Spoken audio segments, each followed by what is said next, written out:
Hey guys! Hey guys! This week's topic is food labels. Food labels is a really important week that we do here during the nutrition program because you need to know what you're eating. You need to know what's in your food. We're so quick to just grab something off the shelf and not even know what we're grabbing and what we're going to be eating. So we want you to flip those packages over, look at the food label, and start knowing what exactly you're going to be eating. Exactly.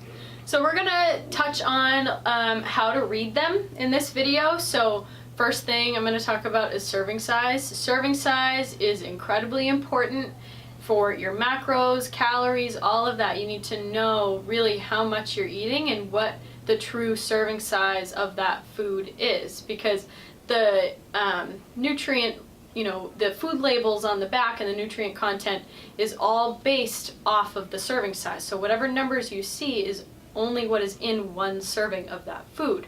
So you really need to pay attention to how many servings are in the package. So a great example of that is like a bottle of Gatorade. You get a bottle of Gatorade, you're going to drink the whole thing throughout your workout. Well, if you take a look at the label, the serving size for a Gatorade is only half the bottle. Same thing goes for even like a can of soda. Yeah. But who really just drinks half a bottle or half a can of soda?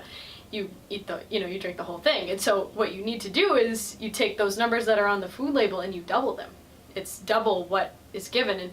And, they kind of do this to hide the true, amount of the bad stuff, the gross, all the sugars, unhealthy fats and things like that.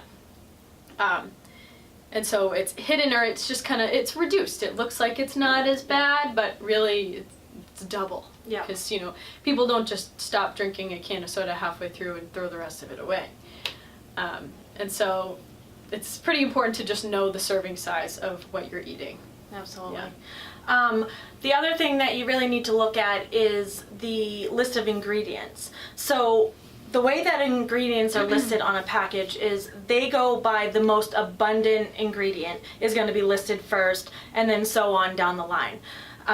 So if you flip over something and the number one ingredient or the very first ingredient says sugar, that's going to have the most sugar out of any ingredient in that product.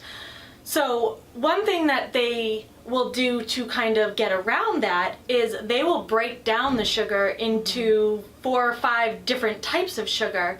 And then by breaking them down, there's less of each one, so then they are listed further down the list, therefore not looking like there's as much sugar. But if you took all those different amounts of sugar, those names of sugar, and you added them all up, they would definitely be the most abundant ingredient in that product and would have to be listed first. So they can get around it by kind of breaking different ones down.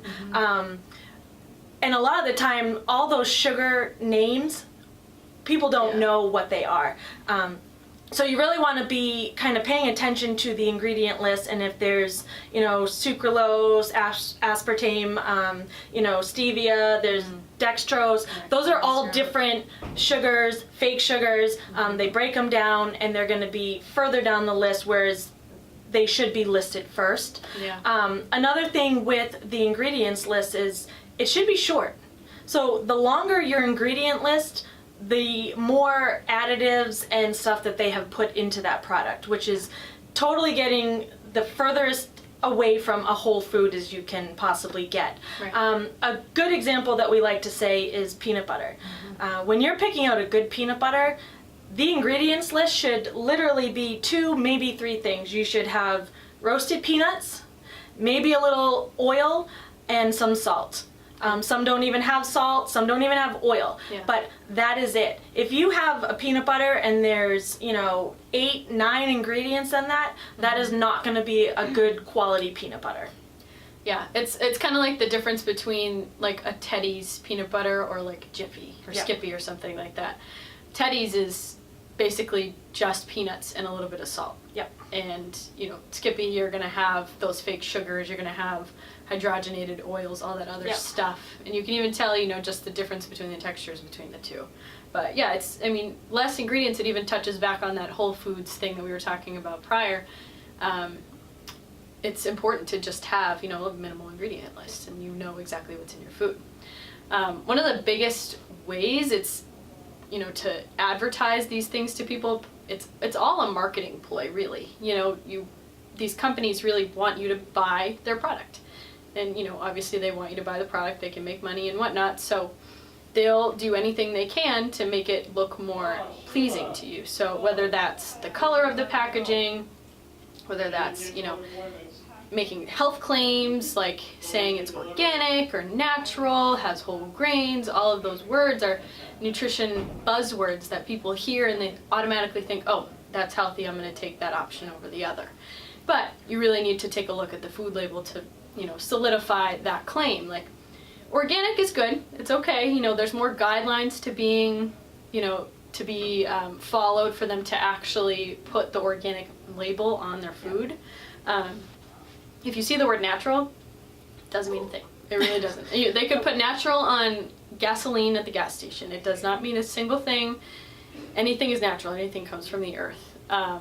Whole grain is another thing. You know, whole grains are great. You want to get as much whole grains as you can for those, you know, complex carbs and the fiber and whatnot. But when something claims whole grain, especially like bread products, they can use the smallest amount of whole grains in their overall mixture, and it's really not that great. You know, you can find whole grain bread that's just, it looks like brown white bread.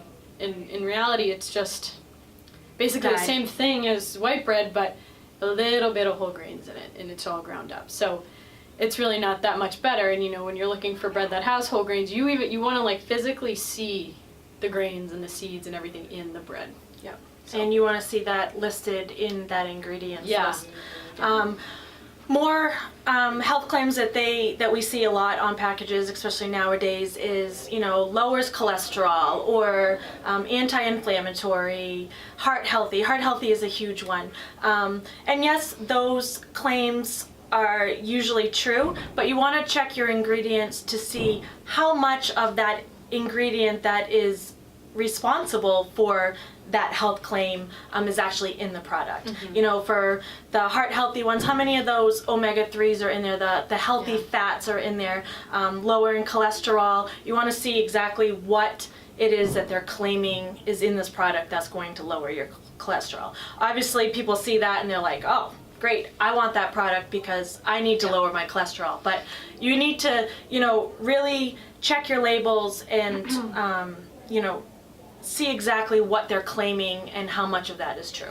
Yeah, and it's all very interesting. So when you're going through this week and kind of picking things off the shelves, check it out. Look at the food label, you know, make sure you're kind of researching what you see. You know, you can find one of those random named ingredients on the list and you can look it up and see what it really is. It might be a sugar, it might be some sort of preservative, or something you might not really want to be eating. So you can say, hey, next time, you know, I'm going to avoid things that have this product in it. So it's good to just keep yourself up to date on the information that's going to be on your food labels, and, you know, just keeping, just knowing what's going to be on them. Yep. So this week, homework assignment, we want you to check your food labels. We want you, when you're going to the grocery store, don't just grab it, throw it in your cart. Check your labels. Check labels of products that you already have at home. And we want you to post a picture of something that surprised you. It can be surprise for the better, or it can be surprise bad. You know, if you thought you were eating something that, was a really good product and healthy for you, and then you actually checked the label and you were kind of surprised to see all these added preservatives and additives to it. Or it could be something where you thought that might have been a bad product or a bad food to eat, and you're surprised because you saw how much protein's in it, or the ingredients were very minimal and it's actually, a good quality food. So search through your cabinets, your refrigerator, or when you go to the grocery store, start comparing those labels, and we want to see some pictures of your findings. Yeah. So have fun shopping, Yes. and we look forward to seeing those. See you guys. Bye, guys.